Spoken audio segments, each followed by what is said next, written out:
Hello, everybody.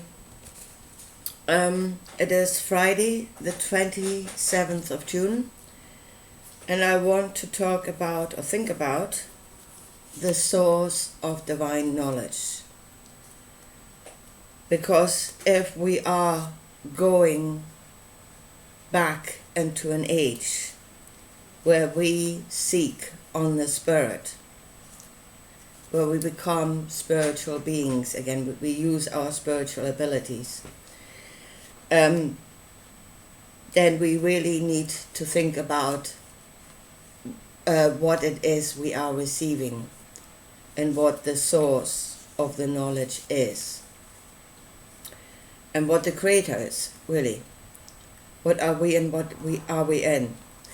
I have watched a film just 2 days ago, and again it was really funny. It was about an Indian guy called Ramanujan, who was a math genius. Yeah?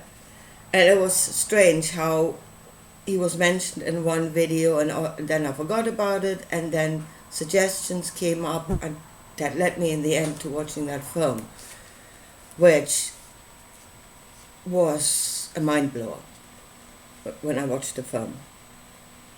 And I really would recommend it. It's called The Man Who Knew Infinity. So it's a beautiful film. Anyway, so this guy Ramanujan had no formal training in math, no training in the education system, let's say it like that. And for a long time he was in a temple in Madras, and really you could say he was receiving downloads. He was given knowledge which expressed itself in mathematical formulas and equations. And he wrote them all down. And he contacted others and they would not listen to him because of the way that he had received the knowledge. Yeah? He's saying that I'm spiritual, I've got the knowledge of God, and they laughed him out of the building every time. Until a man in Cambridge actually looked at that and brought him over to Cambridge. The man's name was Hardy, and a friend of his, Littlewood. And they actually looked at what Ramanujan had written down and they saw the potential in it.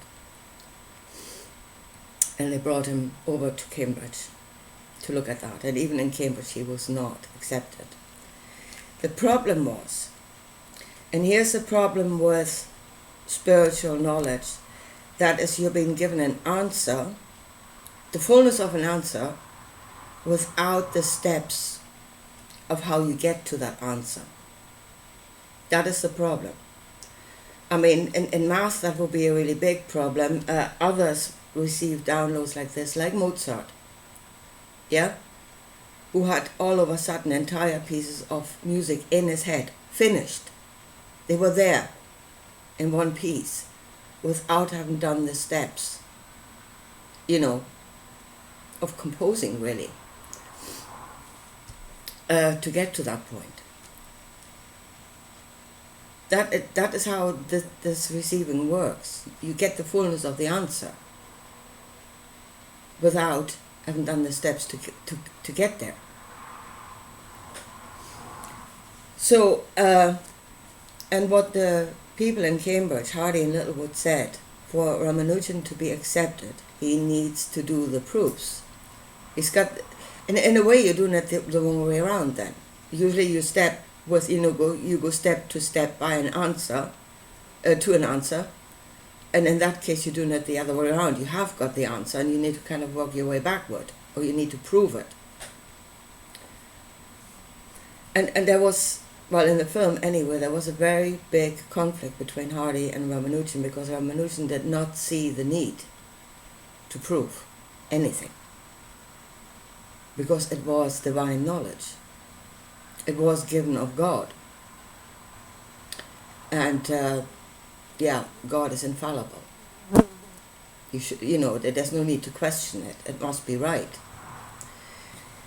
Now there was one thing Ramanujan's working on was prime numbers. Now Let me make very clear here. I just about know what a prime number is, yeah? And I can't go any further. So really the details of the math in that film was completely lost on me. It usually is. Math, physics, they're really not my thing at all. I can't think in those terms. It's lost on me. But anyway, I did understand that Littlewood did look at what Ramanujan had done about prime numbers and found out it wasn't quite correct. He said it was brilliant within itself. Yeah, logic probably within itself, but it was not.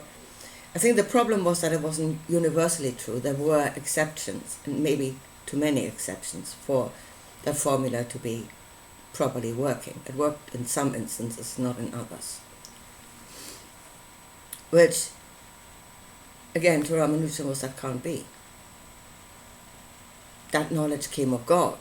It must be right. Yeah? And to me that was so, the whole thing was so profound, really. Because it showed that you must question God. That you must question these answers that we receive, the knowledge that we receive. Now, where was or how is it possible that that was not universally right knowledge? Where was the mistake? Was the mistake in the receiver?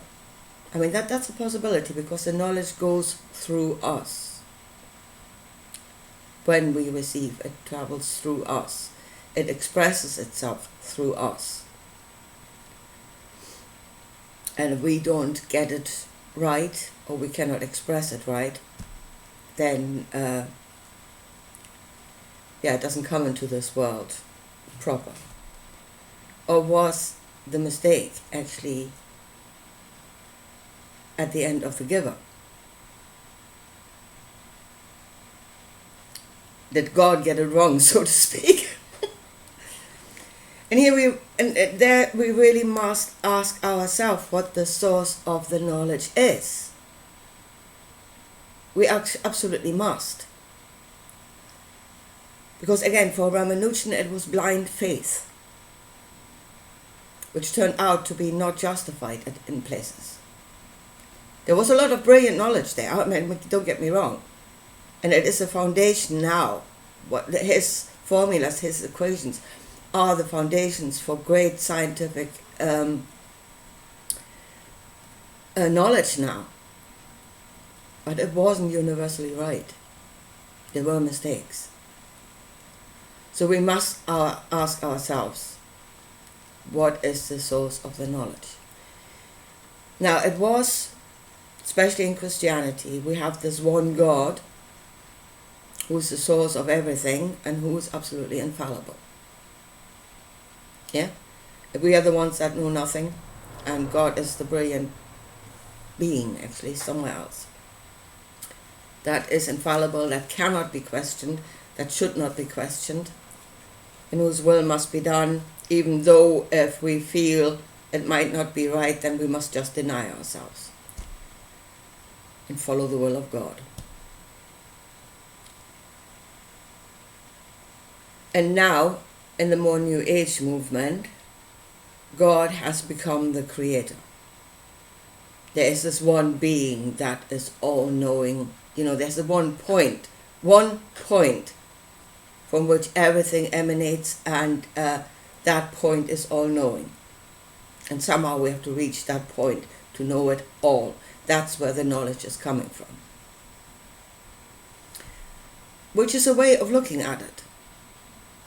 And out of that perception will come how do we take the words of the prophets, of the channelers, of whatever you want to call it.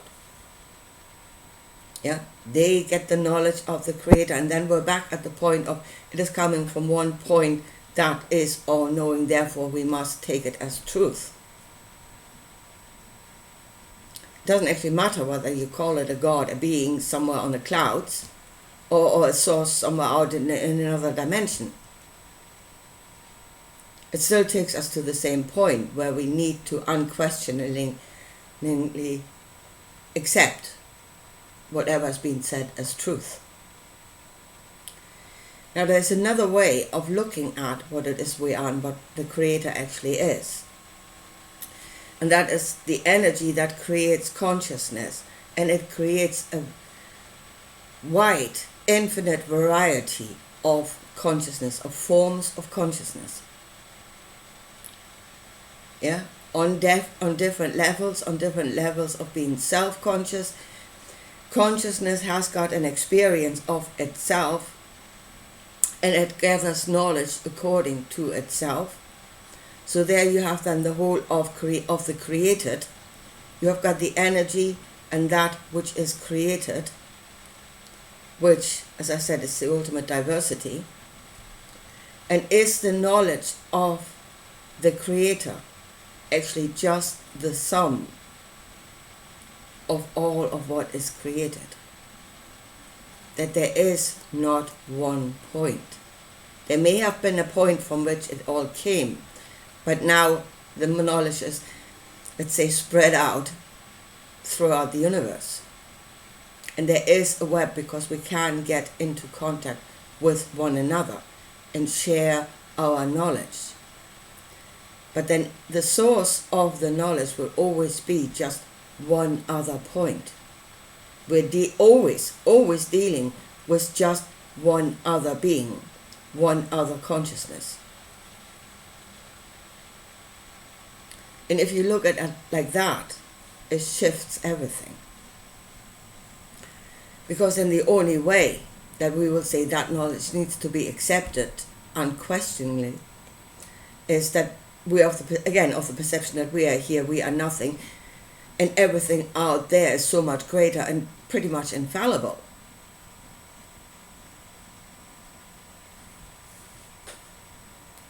Every other consciousness out there is infallible apart from us. And I think most people wouldn't think that. But then, of course, if you use the word God, then, oh yes, it must be right. And if you say being, consciousness, then it's, well, that can be questioned, but not if you say God. Again, you need to go back to blind faith.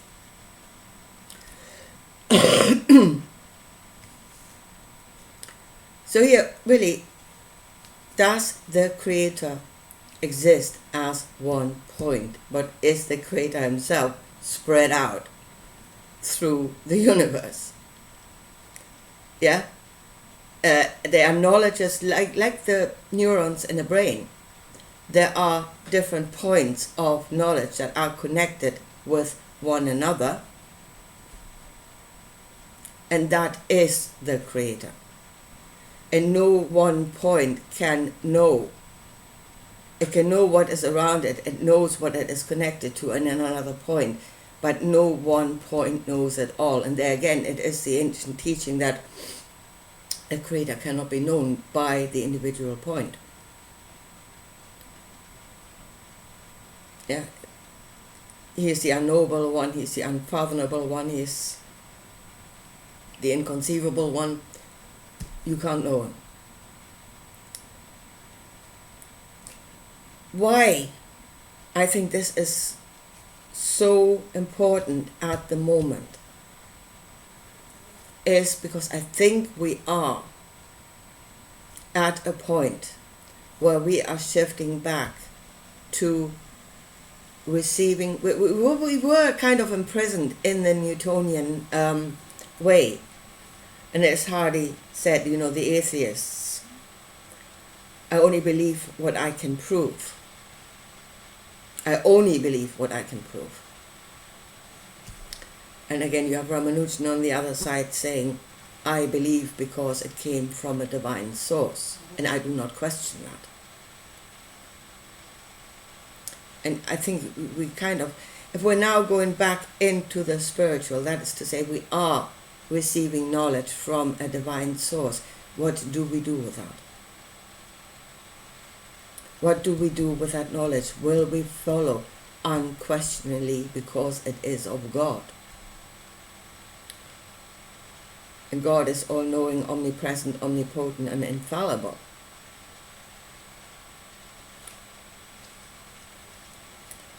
I really think the two need to come together.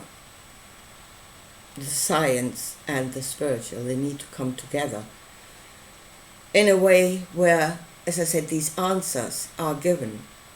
And it is really what is given is the fullness of the answer without having done the steps. But once we are given the answer, we need to do the steps of proof. And we cannot assume that it is right because it came from an infallible source. Because to my mind, most likely it did not. Brilliant source maybe, but not infallible.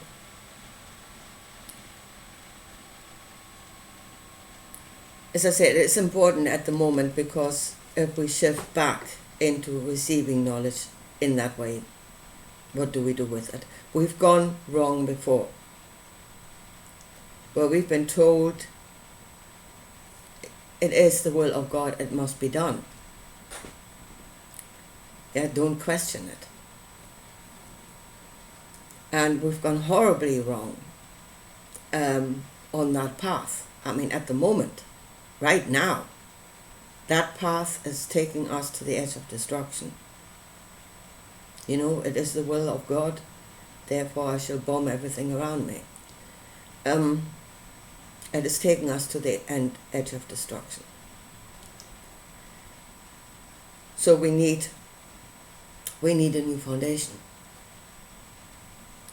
A new foundational thought of what it is we are and what it is we're in. I say, especially if we're going into receiving knowledge on the Spirit again, if we're going that path. If we do it the old-fashioned way, you know, everything that we received is the truth and the only truth because it is of God, I think we will go further wrong. And we can't really afford to go any further wrong than where we are at already.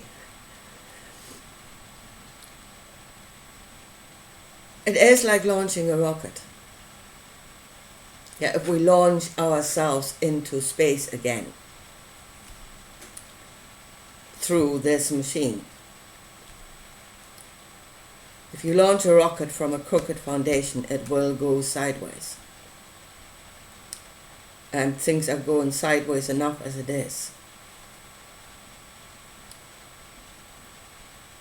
So, yeah. As I said, for me, that film was, I can only recommend that film. It was called The Man Who Knew Infinity. It's a fantastic film.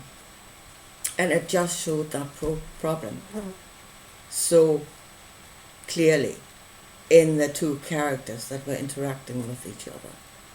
Robert Nugent, who believed in divine inspiration and in the infallibility of the knowledge that was given, and Hardy, who said, I need proof. And I think Hardy was right. For myself, I think Hardy was right. Whatever we receive, we need to prove it right. We should not believe unquestioningly because it came from some God. Because chances are that the Creator is just the sum of its beings, and that everything that we interact with will always be just another being. And then I would say we can safely say that none of them will be infallible. Anyway, here I leave it at that for today. Just the foundation that we need. We need a foundation before we start doing anything. Wrong foundation, and we're going wrong now, we will go wrong on speed. And the foundation of God is almighty and we must do His will is not the right foundation. Anyway, yeah, I leave it at that for today. And I'll talk to you again soon. Bye.